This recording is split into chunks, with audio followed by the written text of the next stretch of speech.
business opportunities, and they talk about integrating unmanned systems, sensor technologies, and advanced autonomy algorithms to enable improved techniques for rapidly discriminating hostile intent and filtering out threats in complex urban environments. Basically, they want to figure out how well an AI drone can quickly and accurately differentiate between a criminal and a bystander or a victim in a city.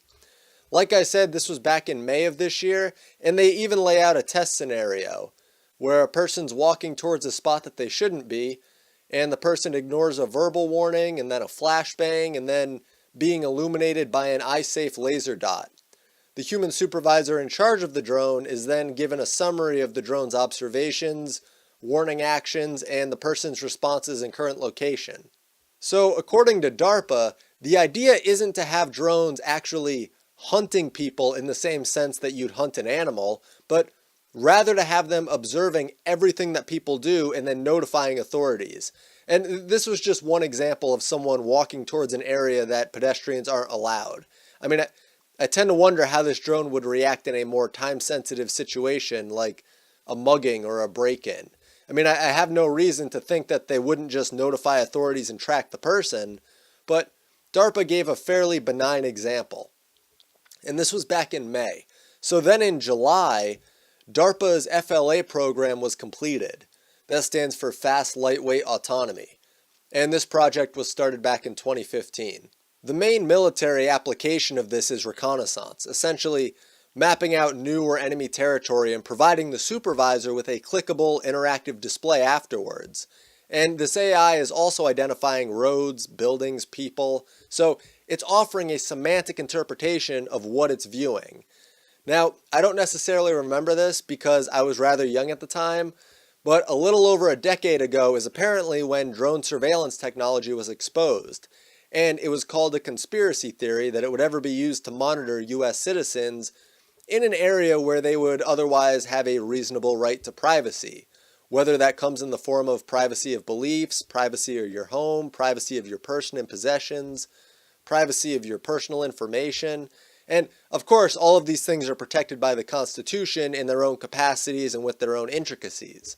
But now, DARPA's making headway on this becoming a reality.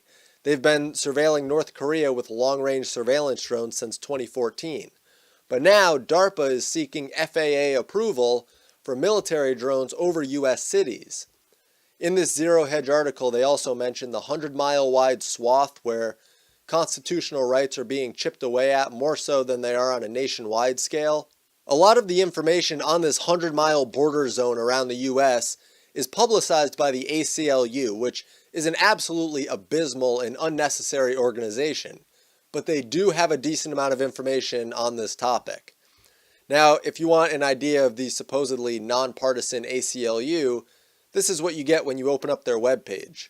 And I hate to go on a tangent to really hammer this point home, but the ACLU does not care about Americans. They don't care about what's best for the country. They don't care about the Constitution. They care about masquerading under the banner of the Constitution to try to gain legitimacy. And I'll link some of what they've done below so you can sift through it at your leisure, but rest assured, they're not out to protect anyone's non-aggressive rights.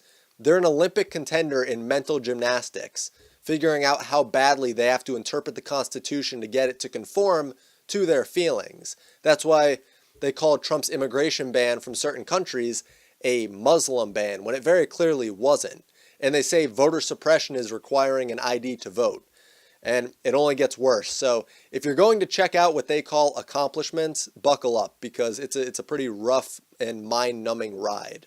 So enough on the ACLU though. The regulations for this 100-mile border area were adopted by the DOJ in 1953, and they violate the Fourth Amendment in some cases where border agents perform a criminal search during an immigration checkpoint without any reason.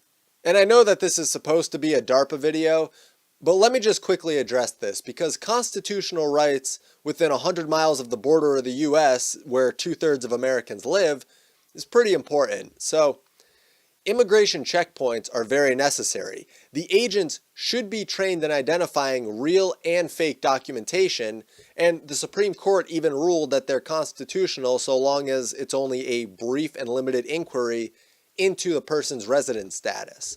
And I wouldn't say that the Supreme Court is the ultimate arbiter of right and wrong by any means, but they got this one right. The issue comes when they use immigration as an excuse to illegally search people for other things.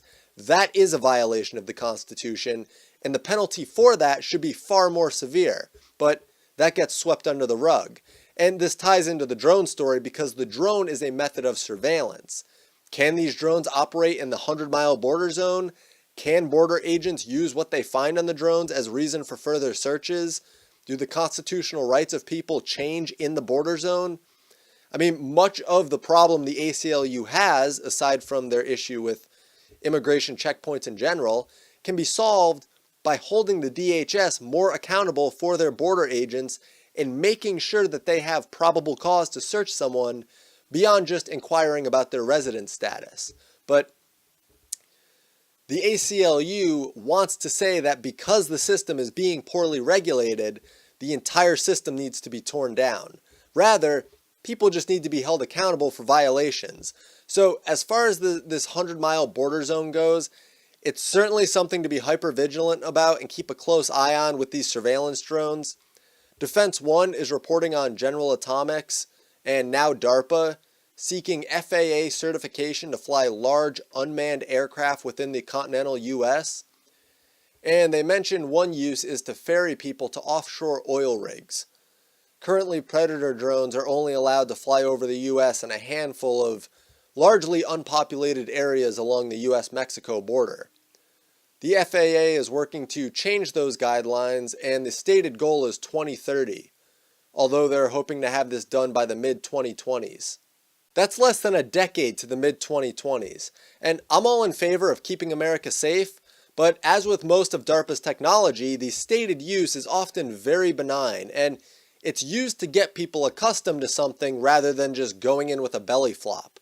I mean, the first move was to deny drone surveillance in the US. They had to keep the idea of drones in cities out of people's vision for a decade or so. And now they're talking about it for the purpose of non-military jobs, despite the fact that this technology is used for global conflict purposes in the Middle East, North Korea, and several other places. And as with most of my DARPA videos, the real message is that we need to keep an eye on this technology. I mean, it's not currently being used in a malevolent way in the US, but it can be very quickly.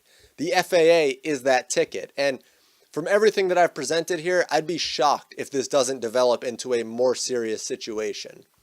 Now, seeing as the FAA is working with DARPA and General Atomics to change FAA regulations, I wouldn't normally recommend this, but I've linked below the DOT Office of the Inspector General to contact them and urge them to not allow any company to fly large unmanned aircraft within the continental US for surveillance purposes. There's a phone number, an email address, a mailing address, and also an online form you can fill out. I'm not saying that it's the best route to take, and this contact page isn't even necessarily for this purpose, but it's the best that I could find. I mean, nowhere on the FAA website is there a contact page for general questions or concerns. So go straight to the DOT OIG. And the Federal Aviation Administration is part of the DOT. So that's really all for this video. I hope that you found it helpful.